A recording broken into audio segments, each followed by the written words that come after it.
सभी को अयोध्या धाम के एडवोकेट शिवम पांडे की तरफ से नमस्कार साथियों। मैं आपका advocate Shivam Pandey high court और सुप्रीम कोर्ट के भी अपने रिलेटेड केसेस जो मेरे स्वयं व्यक्तिगत रहते हैं, क्लाइंट्स के भी रहते हैं, वह अपने ही वकालतनामे पर वहाँ AOR के माध्यम से दाखिल करके उस पर सीनियर्स का पैनल खड़ा करता हूँ। तो पूर्णतः आपको संतुष्ट करते हुए ही कार्य करता हूँ। कोई भी क्लाइंट आज तक साथियों असंतुष्ट नहीं हुआ, क्योंकि हमारी कार्यशैली जो है वो परफेक्ट रहती है और हर एक चीज़ को हम डिस्क्राइब रूप से करते हैं और सभी को बताते हुए करते हैं। आज का वीडियो 29,334 शिक्षक भर्ती के लिए है।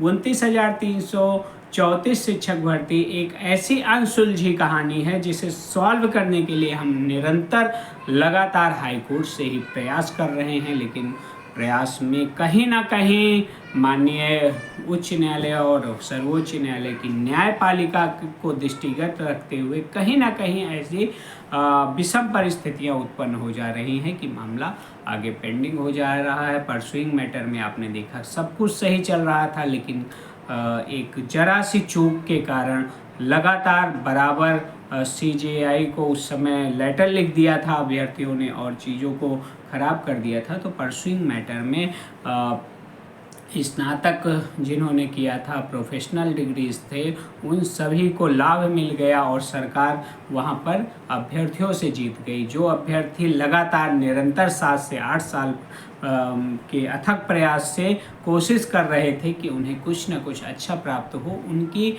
हार हुई और सरकार की वहां जीत हो गई थी। इसलिए हम 6,000 सीटें लगभग जो खाली हैं, काउंसलिंग संबंधी जो हमारी प्रक्रिया है उस पर हम सनेह आगे बढ़ रहे हैं और चीज़ों को डिस्क्राइब करते हुए बढ़ रहे हैं और हर एक तरह से पॉइंट ऑफ व्यू को लेकर चल रहे हैं। 29,334 शिक्षक भर्ती गणित विज्ञान यह उन अभ्यर्थियों के लिए जो ओवर एज हो गए हैं और जो बिल्कुल अन्य भर्ती में अब समाहित नहीं हो सकते, उनके लिए लास्ट अपॉर्चुनिटी है और सीटें भी बची हुई हैं।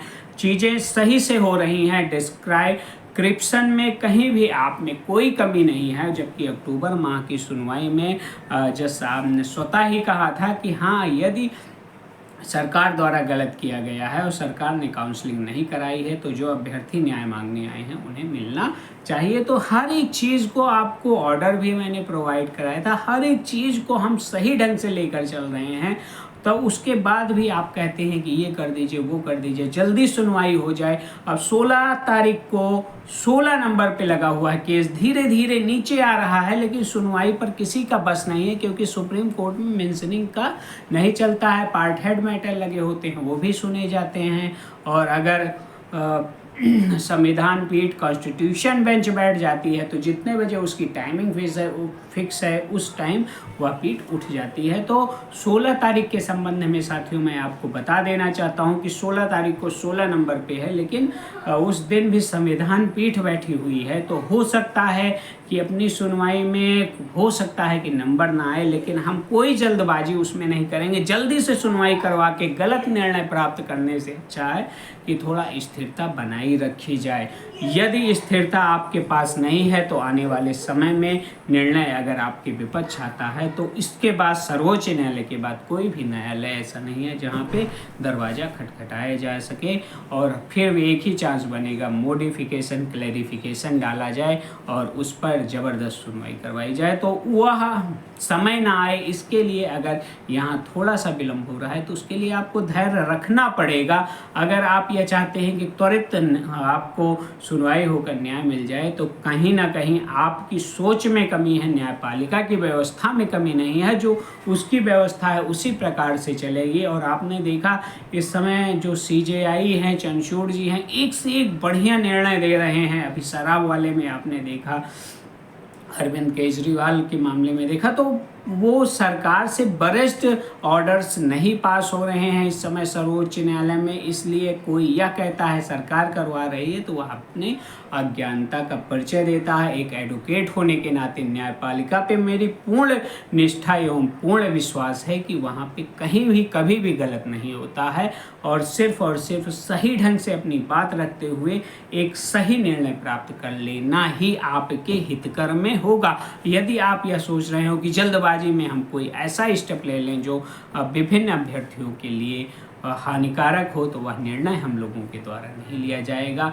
हर एक प्रकार से हम तैयार हैं, हमें कहीं भी कोई भी बहस में कोई भी हिचक नहीं है। बस साथियों, आप लोग धैर्य बनाए रखें और विभिन्न साथियों से मेरा विनम्र निवेदन है कि वे WPC, IA, PA, DA, CA और स्पेशल अपील में ना फंसें। जो जहां जुड़ा हुआ है पूर्णतः सुरक्षित रहेगा, अंततः सुरक्षित रहेगा, उसे कहीं भी हैरान एवं परेशान होने की ज़रूरत नहीं है, क्योंकि यदि एक बार जो है गलत निर्णय आपने ले लिया तो जीवन भर पछताना रहेगा। कि आपने देखा होगा कि 2011 के मैटर में 1100 पिटिशनर रिलीफ 7 दिसंबर 2015 के आदेश पर मिले थे और 1100 में 839 लोगों का चयन हुआ था, जिसमें 600 से ज़्यादा IA वाले ही लड़के थे। टिल डेट का ऑर्डर होता है, जब भी होता है तो पिटिशनर के रूप में अगर ऑर्डर होता है तो टिल डेट आज तक जितने लोग हैं सभी के लिए होगा। अगर मेरिट पर डिसाइड होता है तो पुनः काउंसलिंग होगी।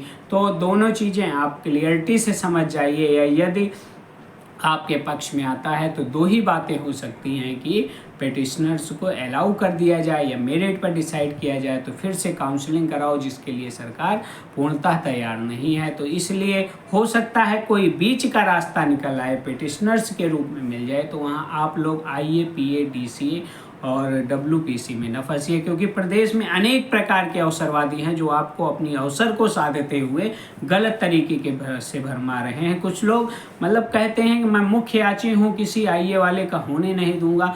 यह चीज़ें जो है उनकी निराशा, हताशा और उनके बैनमस को दर्शाता है। किसी भी अभ्यर्थी को इस बात से डरने की ज़रूरत नहीं है। मुख्य याची का यह मतलब नहीं होता है कि आपको न्याय मिलने से वह रोक सके। मुख्य याची मीन्स होता है अपनी स्पेशल अपील, जिसमें सरकार ने उसको पार्टी बनाई, उसमें मुख्य है। और आप जिस भी WPC या IA या स्पेशल अपील में है उसमें आप ही मुख्य हैं, कोई भी मुख्य नहीं होता कोर्ट में, न पहला न आखिरी, सभी समान रूप से एज अ पिटिशनर्स होते हैं। तो आप लोग धैर्य के साथ देखते रहिए। अधिकतम मिलने की संभावना 29,334 शिक्षक भर्ती में है। तब तक के लिए आप सभी को अयोध्या धाम के एडवोकेट शिवम पांडे की तरफ से जय श्री राम, जय हनुमान, जय महाकाल। आप सभी का दिन शुभ हो। पुनः नमस्कार, धन्यवाद।